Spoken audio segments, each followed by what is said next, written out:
Elizabeth May, good to have you here. Thank you for being here. Tonight was another example of the fact that it's tough for you to get respect in the electoral process. Once again, you've been shut out of a national debate. How frustrated are you? I'm more disturbed by the fact that I'm not shut out of the debate that actually exists, that has rules that Canadians are used to, which is the national televised leaders debate on this network and CTV and CBC. That English language debate Canadians are used to, and it had and has rules, and I don't particularly like the narrative that somehow I'm shut out trying to get into something. Oh, the Green Party is a national party. We're a recognized national official party with seats in the House of Commons. So of course we're included in the national televised English language debate. What's frustrating is that there's a lack of coverage or awareness of the fact that these little sideshow debates that are being organized privately may end up replacing the debates that reached in the last election 10 million people in the English language. That really worries me. So I'm more disturbed than frustrated. You're such a dominant personality in your own party, and people know the Green Party because they know Elizabeth May. How much of this movement is about you personally? I hope not very much. The Green Party is very grassroots. It's the only party where the leader isn't in charge.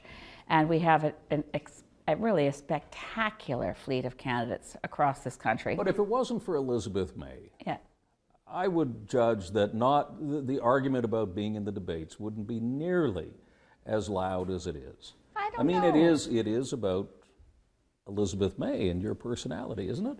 I hope not. I mean, when I think about, for instance, back in '93, when Preston Manning was in the leaders debate on behalf of the Reform Party, and he didn't even have his seat yet, but it was Deb Gray.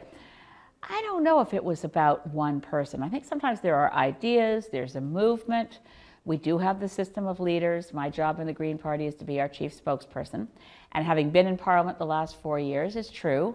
I've been the first one out of the gate to oppose dangerous bills that Stephen Harper's been pushing through the House. So I guess in that sense, being the first elected Green, and being the leader, yes, I'm out front, but it's not all about me, not at all. On October 19th, can you tell me what victory for you looks like? Well, it certainly will involve knowing that we helped increase voter turnout. I'm really concerned about the health of our democracy and the fact that 40% of Canadians didn't vote. Not Green Party turnout? I'm talking about voter turnout overall. A lot of the messaging, a lot of what I'm trying to do, a lot of why I go to university campuses is to encourage that people vote, regardless of how they're going to vote. So I will be very encouraged if in the face of the Unfair Elections Act, as I call it, Stephen Harper's Fair Elections Act, which makes it harder for Canadians to vote, if in the face of that we're able to encourage more people to vote, I will see that as successful. And of course, it will be a success when we have more elected Greens so that I go back to Parliament with a larger caucus. And in a minority Parliament, that will give us the ability to negotiate. So what is that? Is it one more seat for the Greens? Is it 100,000 more votes in your riding? I'm trying to get an idea of what political victory is like. Many more seats. One more seat. Bruce Heyer has to be reelected in Thunder Bay Superior North, and it's looking good. The strength of our candidates, I just was visiting Gord Miller in Guelph. Fantastic campaign there, and he, of course, is Ontario's former Commissioner for the Environment, very well known and respected. We have great campaigns in Quebec and in the Maritimes. And remember, since I first won my seat here, May 2nd, 2011, we've seen Greens elected in the British Columbia legislature, the New Brunswick legislature, and the PEI legislature. So I really do feel that sense of momentum that we can elect many more Greens, particularly in British Columbia, but not only in British Columbia. Well, I'll try to nail you down on this a little bit more. Is it then 3 more seats? Is it 5 more seats? What is that point on the evening of October 19th where you turn to your aides and say, we did it? Yeah. I don't want to sound evasive. Part of my hesitation is that I'm slightly superstitious, and the number I have in my head is a great number.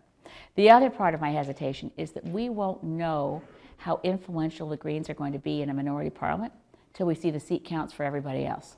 So, for example, the Australian Greens held balance of power and negotiated between the Labour Party and the right wing at the election one before last, and it was up to the Greens to decide who would form government.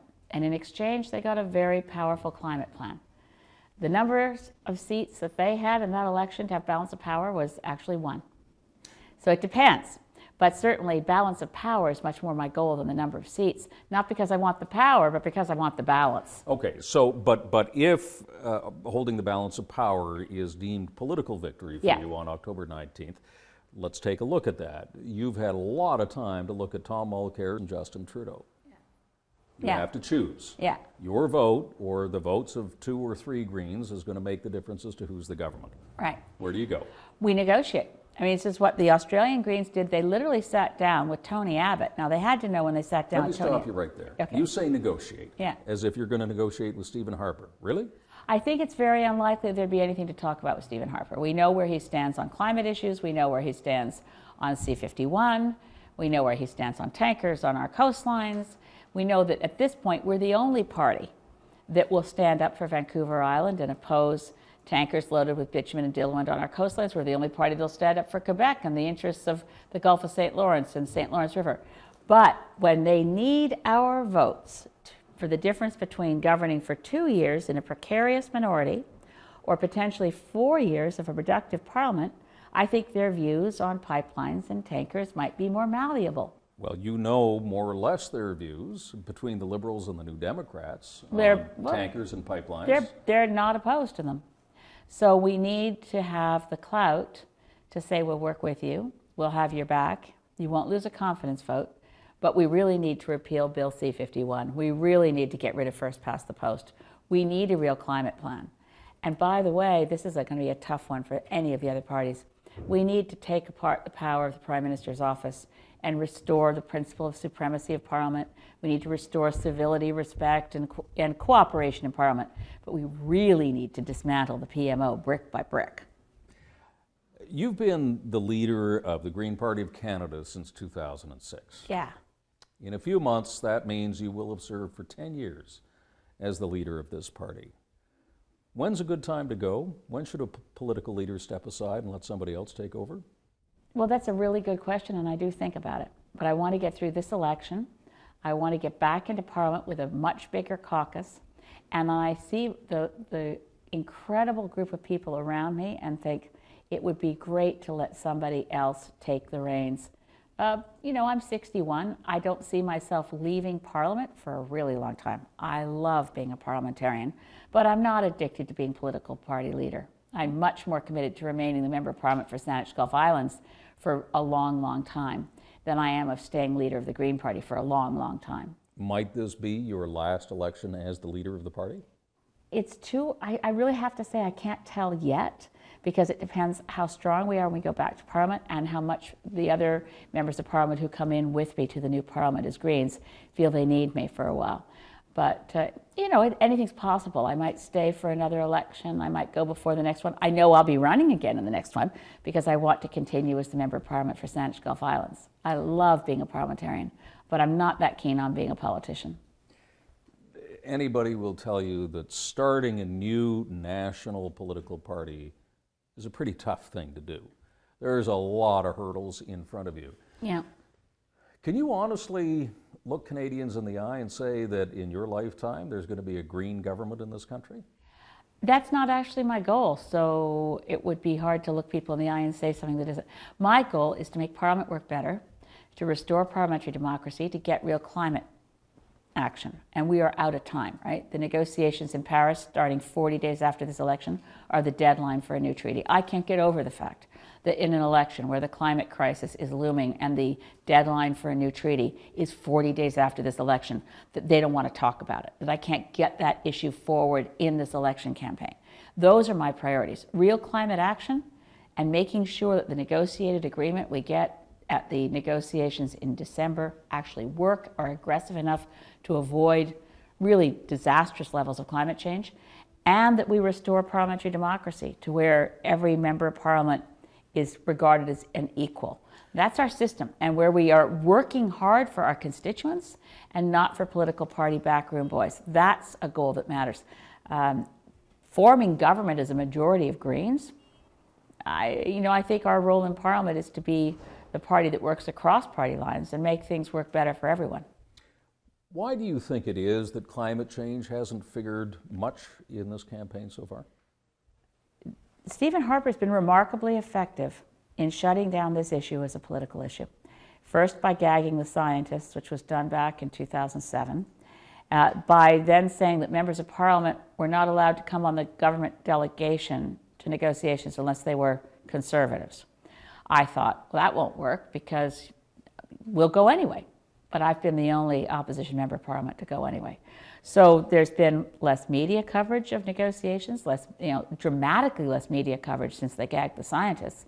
And that's, empirically studied that the coverage of climate change in Canada has dropped a lot.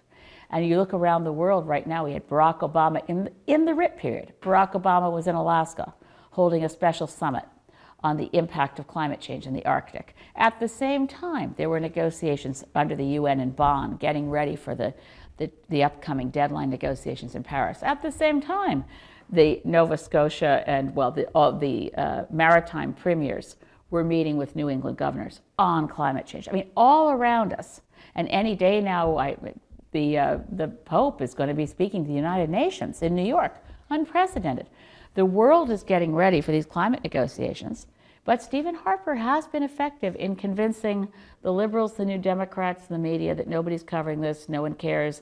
And I'm afraid that my colleagues in the other parties, no matter how much they will be better than Stephen Harper on the issue, haven't stayed on top of it and have largely fallen into the trap of thinking that climate change isn't an issue that gets them headlines, so they don't bother talking about it, which is, of course, a self-fulfilling prophecy. And your job is to change that. Absolutely. This election campaign should largely be about how we get organized, how we prepare, how Canada goes to the climate negotiations in Paris, not just as what we've been for the last 9 years, which is a saboteur, an unwelcome, like the skunk at the party. That's what we've been with Stephen Harper's negotiating instructions for 9 years. I want us to go back into those negotiations in Paris as the country that makes all the difference, that's back in the lead, that twists the arms and makes the deals and gets the rest of our multilateral partners on board for a much more ambitious treaty than anything that's currently being considered, which will give us, I don't plan on taking time off after this election. I see myself waking up the morning of October 20th and going right to work with other partners in Parliament, with Stephen Harper retired as Prime Minister, with a new Prime Minister, and we go forward to actually get the deal the world needs in Paris.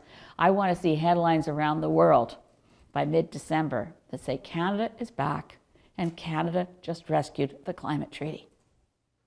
Elizabeth May, awfully good talking to you. Thanks very much. Thank you. Nicely done.